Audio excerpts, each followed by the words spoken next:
Hi everybody, Dr. Amy Spolster here. Welcome to a little tip for you doctors out there. As most of you know, in Focus and Focus Educational Services and in our seminars, I am here to help chiropractors learn more about working with kids with neurodevelopmental challenges. And by the way, some people don't even really know what that is, and I get that. What we're talking about are behavioral learning, socialization challenges, developmental challenges.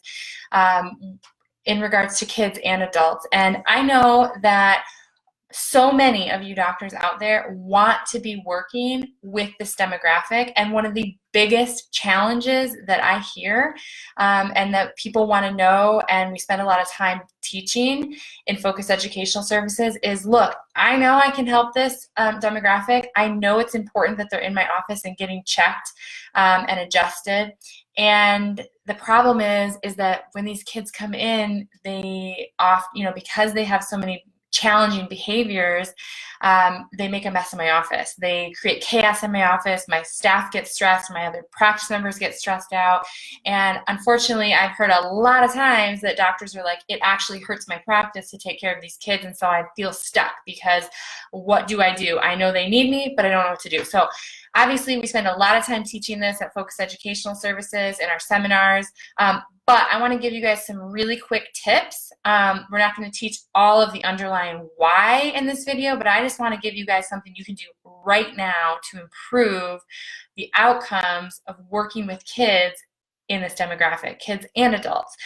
So first of all, understand that a lot of these deflected behaviors, whether it's OCD, whether it's hyperactivity, whether it's stimming or screaming or emotional dysregulation, these behaviors increase when stress increases and anxiety increases in these children. So what the other piece of that is that we need to understand that when we have a decreased ability to predict what's coming next or predict the future events, then we have an increased amount of anxiety. All of us do, right? If you decrease the ability to predict, you increase the anxiety. The problem with that, with a lot of these kids, is that then we see an increased amount of the behaviors, right?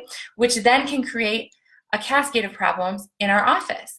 So here's some things that you can do right away to help decrease the stress by increasing prediction. First of all, there's a lot of things you can do starting with the phone call, the staff.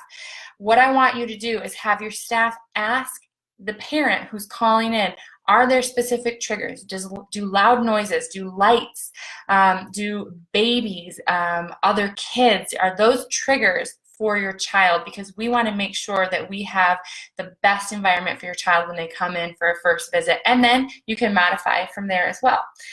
So just ask them. They'll be really thankful that you're asking, and then you can try to modify and say, okay, we want to have this child come in not around other kids. If other kids are a trigger or a stressor, or if babies are, we have that a lot actually, and there's a reason for that, which we'll teach you.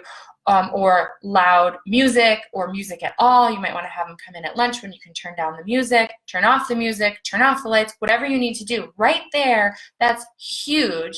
You're getting buy-in from the parent because you're asking them, what can I do for you? You're showing that you understand more about their child and are willing to adapt, and you're decreasing the stress for that child when they come in, and so you're decreasing the stress in your office. That's one. Number two, we want to increase prediction. I want you to literally go around your office and take pictures, or a video tour, even better, but take pictures. I recommend doing both of all the different parts of your office, especially in a first visit. If you're doing x-rays, if you're doing scans, whatever you're doing, take pictures of that.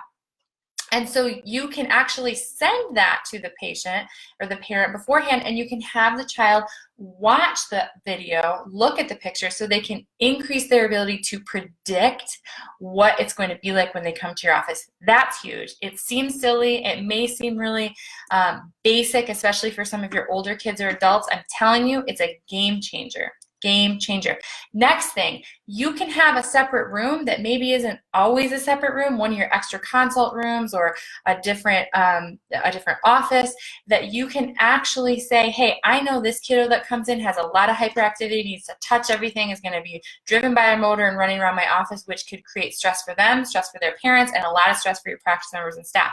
So you have a procedure. Maybe your procedure is they come in and they get to go to this special waiting room. Maybe your procedure is they get to hang in their car for a little bit until it's time for them to be ready, and your staff calls them in, depending on the amount of behavior and the amount of stress it creates for them and your practice members. Then when you see an improvement with that and they can sit in the waiting room and not have so many deflective behaviors, you know that's huge progress and that's a win. And the last thing is, as far as your other practice members and your patient base, if they're not used to seeing this type of behavior or these kids when they come in, and I've heard this a lot from a lot of you doctors, that it can create stress for your other practice members, which of course you don't want to do. Use this as an education point. You should say to your practice members, look, you see that we work with some challenging behaviors. We're here to help these kids, and here's why. Here's why we need to help them. We're working with brain-to-body connection. We're working with, you educate them on chiropractic, the subluxation, the nervous system, and why these kids need to be seen. And guess what they're going to say?